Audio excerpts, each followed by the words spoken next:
Hay historias inmortales, únicas y que son un relato de nuestra propia humanidad, que a veces duermen en el olvido un tiempo y que despiertan tras ser contadas de nuevo. Y una de esas historias es el relato de la vida del rey de Ítaca, Ulises. Aquellas andanzas contadas por Homero hace más de 2500 años van a volver a ser contadas gracias a Christopher Nolan, porque está realizando una nueva versión de aquel viaje, de aquella odisea. Pero mucho antes de que Christopher Nolan decidiera enfrentarse al mito de Ulises, en su futura adaptación de la Odisea, ya hubo quien se atrevió a llevar este viaje imposible a la gran pantalla. Y es que en 1954, en plena era dorada de cine épico, el cine italiano nos ofreció una versión ambiciosa e ingenua y fascinante del héroe que lucha no solo contra los monstruos y dioses, sino contra el paso del tiempo, la nostalgia y su propio destino. Con el rostro de Kirk Douglas, este Ulises no es solo un guerrero, es un hombre que intenta volver a casa. Hoy, más de medio siglo después de aquel rodaje, cuando el cine vuelve a mirar hacia Ítaca en las manos de Nolan, merece la pena preguntarse ¿qué tenía aquella versión clásica que todavía tiene vida para los nuevos espectadores? ¿Y qué puede enseñarnos esta película sobre la forma de contar historias de aventuras? Y esto creará una pregunta que pronto tendrá respuesta. ¿Nolan mirará este clásico del peplum italiano o guardará la magia e ingenuidad de esta añeja película en el cajón y se dedicará a hacer otra cosa diferente? Pues ya lo sabremos. Así que creo que ahora mismo es un momento idóneo, mientras hacemos tiempo para ver el estreno de esta nueva adaptación y salir de dudas, que miremos atrás en el tiempo y disfrutemos de uno de esos clásicos inmortales, una de esas películas que son un ejemplo de cómo hacer cine de entretenimiento que tenía mucho más que ofrecer que muchas películas actuales. Así que bienvenidos, bienvenidas, queridos amigos y amigas de Cinefilia, embárcate en esta maravillosa aventura que es el Ulises de Mario Camerini, rodado en 1954.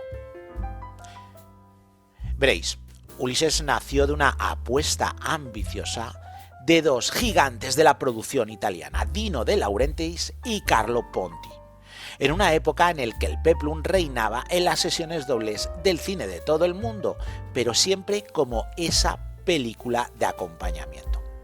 Las historias de héroes clásicos romanos y griegos vivían su auge en aquella época, o mejor dicho, estaba empezando a vivir su auge, pero siempre con presupuestos y producciones limitadas que le impedían competir directamente con el cine de Hollywood, tanto en espectacularidad como en ambición.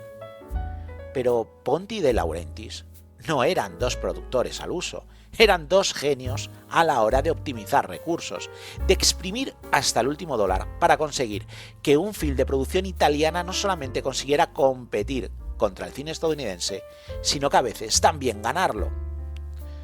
Y es que, con medios más que limitados, pero con una enorme creatividad, consiguieron que el Ulises interpretado por Kirk Douglas y otro rostro clásico de las producciones estadounidenses, como era Anthony Quinn, se convirtiera directamente en un clásico ya en su tiempo y se ensalzaran las figuras de ambos productores.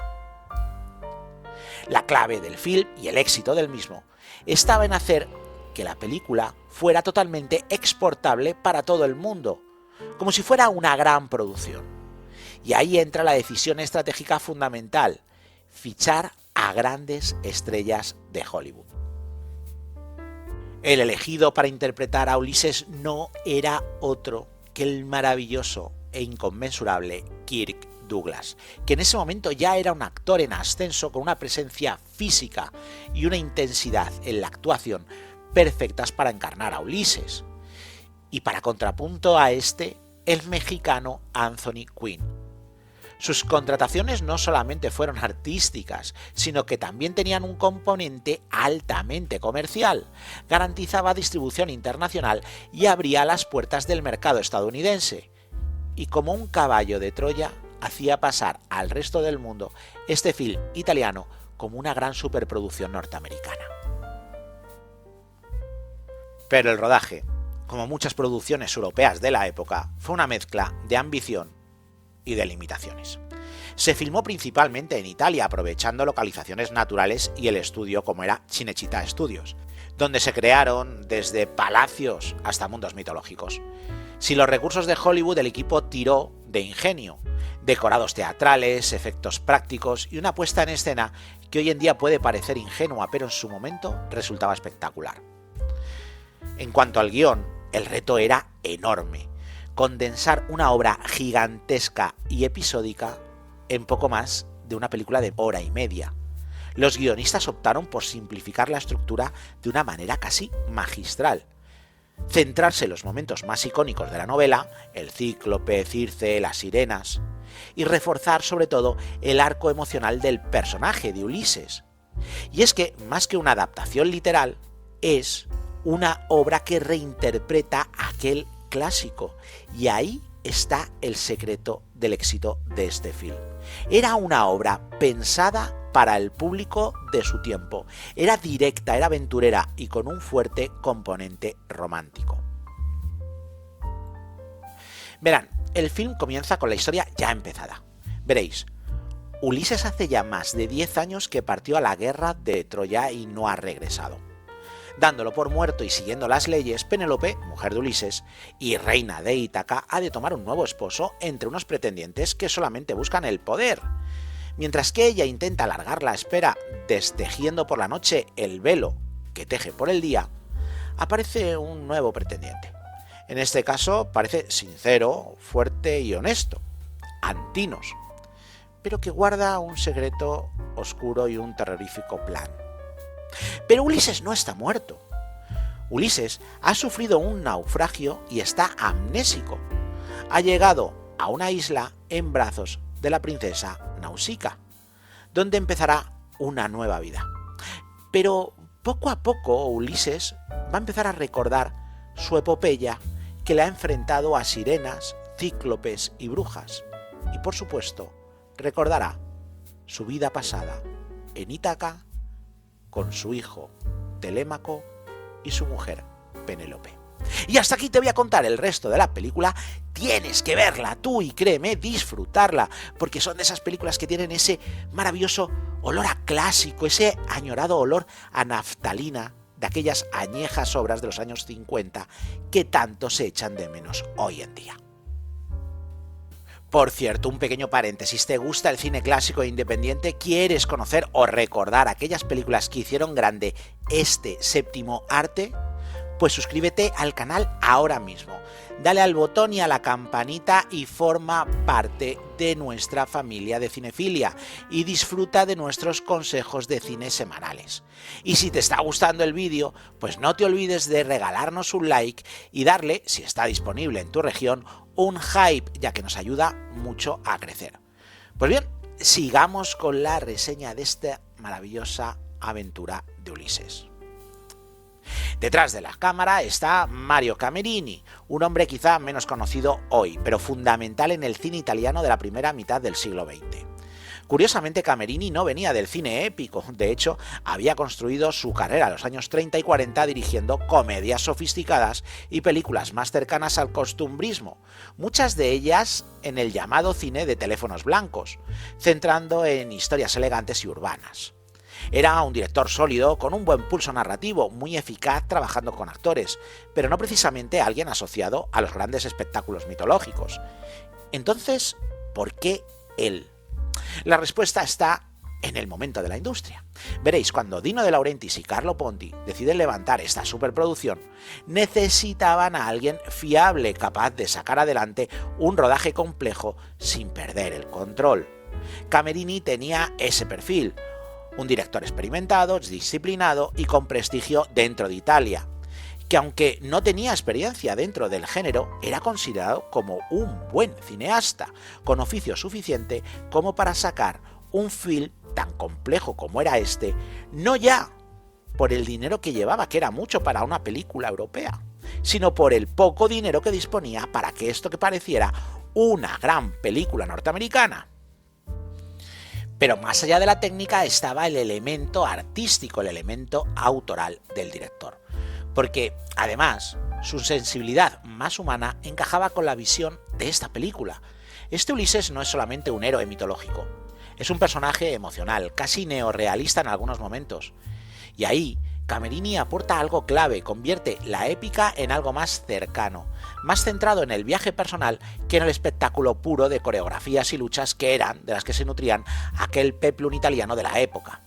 Su trabajo es excepcional e indica el buen ojo de los productores a la hora de enhebrar este difícil hilo que era hacer una superproducción con fuentes económicas escasas. Veréis, tras el estreno la película funcionó fenomenalmente a nivel internacional, especialmente en Estados Unidos, algo nada habitual para una producción europea de la época. Aquí fue clave la presencia tanto de Anthony Quinn como de Kirk Douglas, que atrajo al público norteamericano y facilitó mucho la distribución amplia, tanto en la taquilla como en el resto del mundo. Y se puede considerar un éxito sólido, porque recuperó su inversión y ayudó a consolidar el modelo de coproducciones europeas a nivel global y ensalzar tanto las carreras de Carlo Ponti como de Dino De Laurentiis. En Italia y en todo el resto de Europa, pues también tuvo una acogida notable. No solamente fue la película del momento, sino que contribuyó a afianzar el auge del peplum de calidad y abrió la puerta a una ola de producciones similares que intentaban mejorar las antiguas obras italianas de producciones rápidas, que dominaría el mercado durante años, hasta que lo cambiaran por spaghetti western, pero eso ya es otra historia.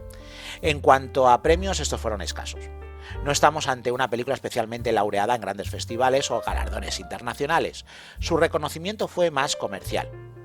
Sin embargo, sí tuvo una nominación relevante. Fue candidata al Oscar a Mejor Guión, lo que ya indica el impacto que tuvo en la industria de Hollywood, porque no era nada fácil que una producción externa a la industria hollywoodiense se colara en sus propios premios de aquella época. Con el paso del tiempo, su legado ha crecido y se ha convertido en todo un referente del cine clásico de mitos y dioses griegos. Y hoy se la recuerda como una de las primeras grandes adaptaciones modernas de la Odisea, y como una pieza clave en ese momento en el que el cine europeo decidió mirar de tú a tú al espectacular cine norteamericano. Y ahora vuelve a la vida gracias a la adaptación de las aventuras de Ulises de la mano de Nolan, que aunque hay varias opciones más a las que acudir, como es el telefilm de la Odisea del 97, o más recientemente el regreso del 2024 con el gran Ralph Fiennes como Ulises, es cierto que ninguna ha estado a la altura de este maravilloso y viejo film de la época dorada del cine, como era en los años 50. Y ya vamos a terminar aquí, esperando que os apetezca ver esta película, porque créanme que realmente es entretenida como pocas. Y bueno, ya hemos llegado y hemos terminado este consejo de esta semana, esperando de corazón que te adentres en esta película, pero para terminar como es debido, ya sabes que antes te tengo que desear dos cosas. La primera es que seas inmensamente feliz o luches por ello, no hay mejor lucha que esa. Y la segunda, y como no puede ser de otra forma, que vivas el cine.